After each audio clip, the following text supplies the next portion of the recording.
mencoba mengajarkan materi peluang, dimana di sini kakak akan mengajarkan tentang frekuensi relatif atau peluang empirik dan titik sampel dan ruang sampel.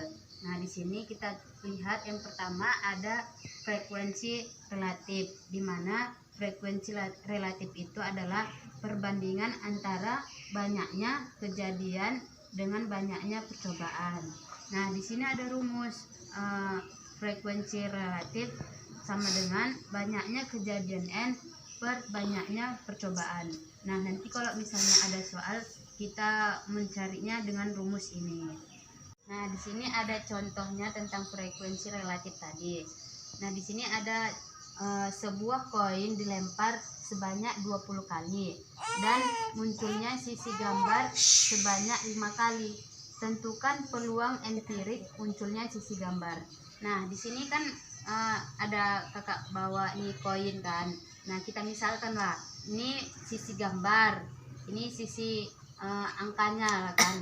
Nah, di sini kan dia soalnya sebuah koin dilempar sebanyak 50 kali. Nah, koin ini untuk kita mencari sisi gambarnya berapa muncul, kita cobalah dia sebanyak 20 kali. Kita gini kan lagi kan gini sebanyak 20 kali dan di sini gambarnya muncul sebanyak 5 kali. Nah, sudah kita lakukan percobaan 20 kali, muncul sisi gambarnya sebanyak 5 kali. Nah, yang ditanya tentukan peluang empirik munculnya sisi gambar.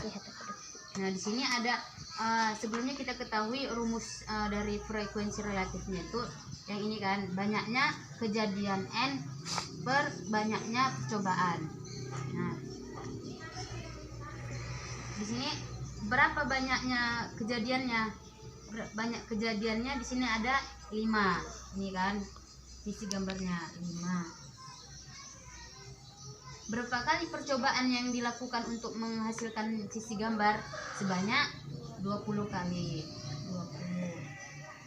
Nah, berapalah hasilnya ini? 5 dibagi 20. Berapalah dia? 1/4 kan? Berarti peluang munculnya sisi gambar dalam peluang empirik itu adalah 1/4.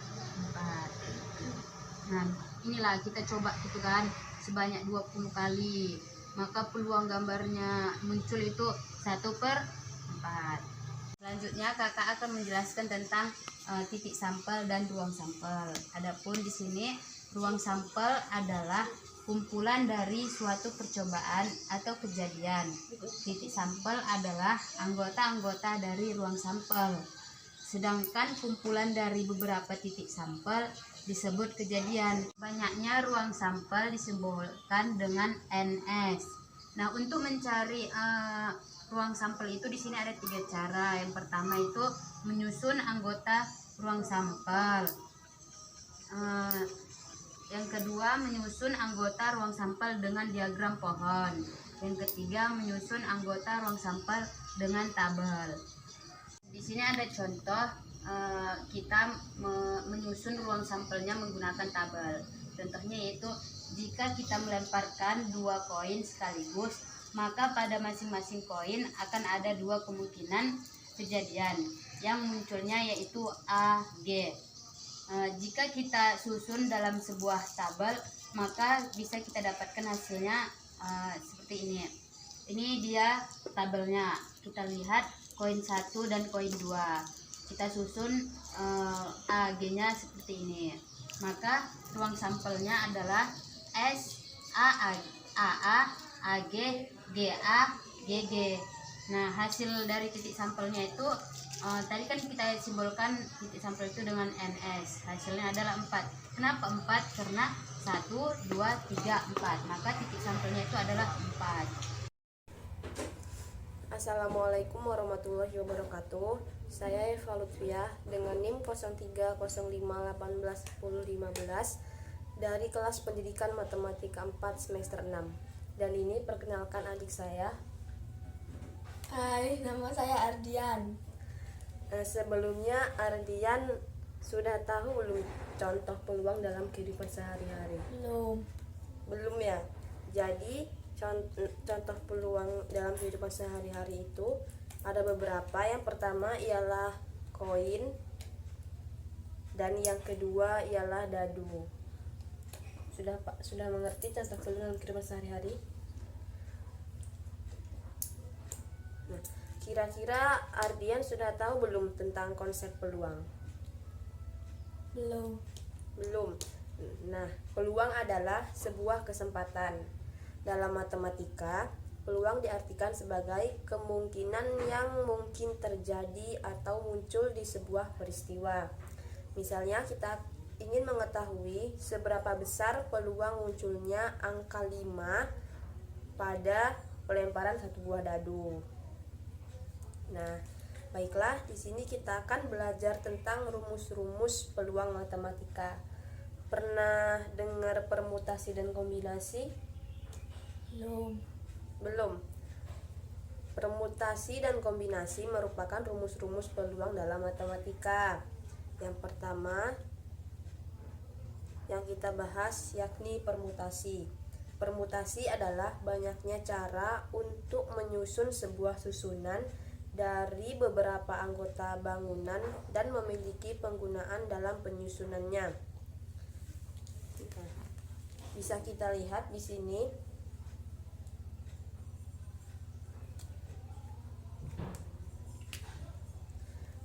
Rumus permutasi ialah ini. PNR sama dengan N faktorial per N kurang R faktorial, yang dimana PNR adalah sebuah peluang permutasi, N adalah jumlah anggota, dan R adalah banyaknya susunan yang bisa digunakan.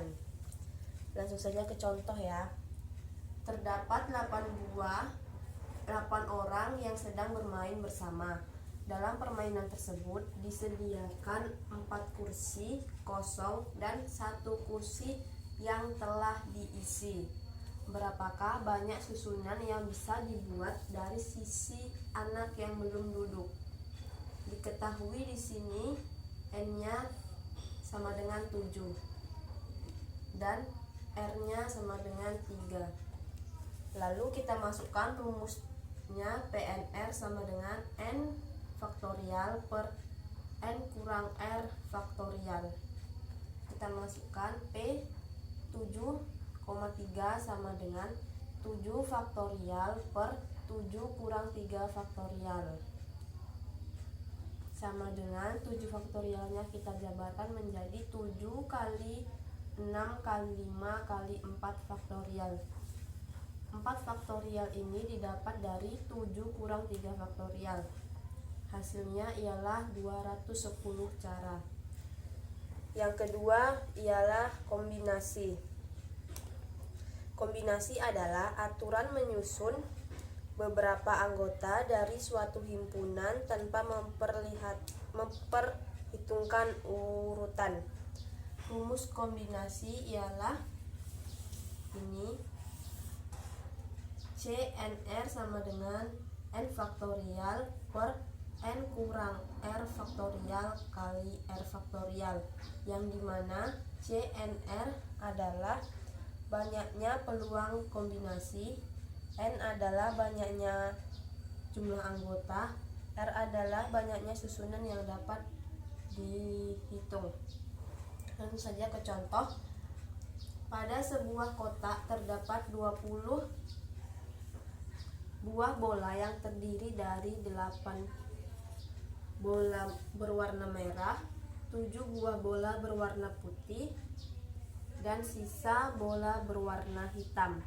Jika kita ambil 2 buah bola dari kotak tersebut, maka berapa banyak carakah untuk mendapatkan 2 buah bola berwarna merah? Nah, dari soal ini diketahui bahwasannya jumlah bola berwarna merah ada 8,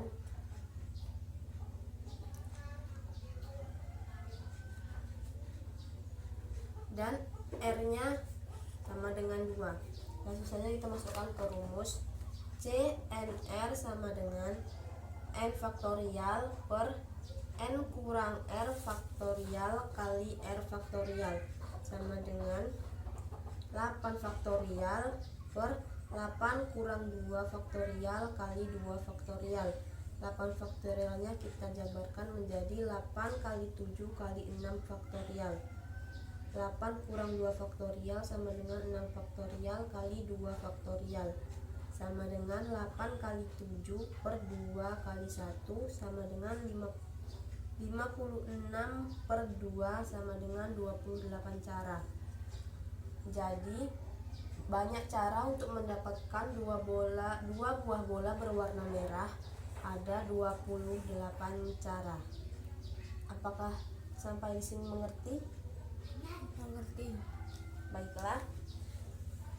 Mungkin ini saja yang dapat saya sampaikan. Saya akhiri, wabillahi taufiq wal hidayah. Wassalamualaikum warahmatullahi wabarakatuh.